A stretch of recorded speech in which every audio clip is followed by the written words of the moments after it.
I've never been to Europe before. This is my first time, and it's so amazing. It's everything I wished and more. The people are more friendly. The architecture is beautiful here. I love it.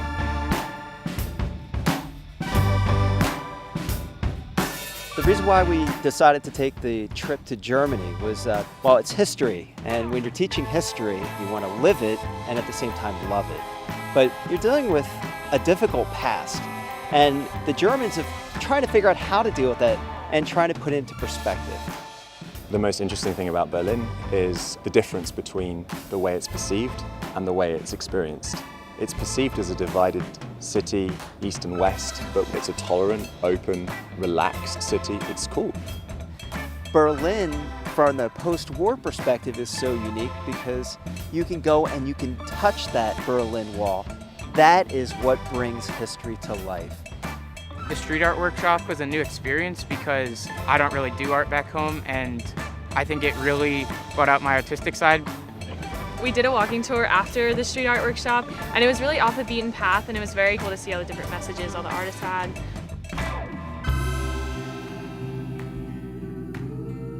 Dresden I really liked because it was just so beautiful and obviously very historical, which I just personally love history. So it kind of felt like you were in some fairy tale movie or something, but it was real life.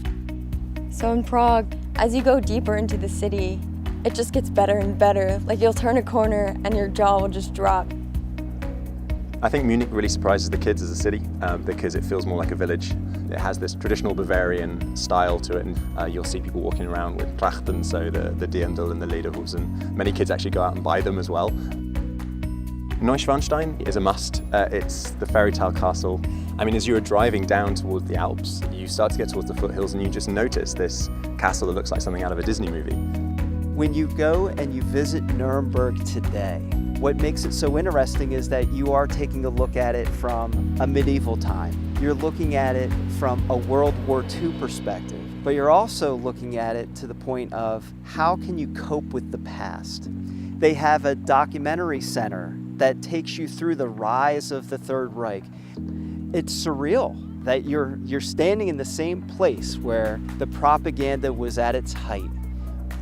I think the biggest change that I see in students during the trip is moving from a more stereotypical based understanding of the Germanics particularly, and becoming more interested in having an accurate understanding.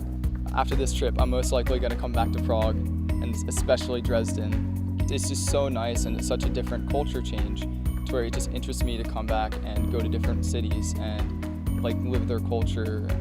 Just the experience is amazing. There's so much history and there's so much modern history that you don't really get in other countries. I don't think I would have the same chances I would have on another trip, seeing these places that I never would have heard or looked for on a map.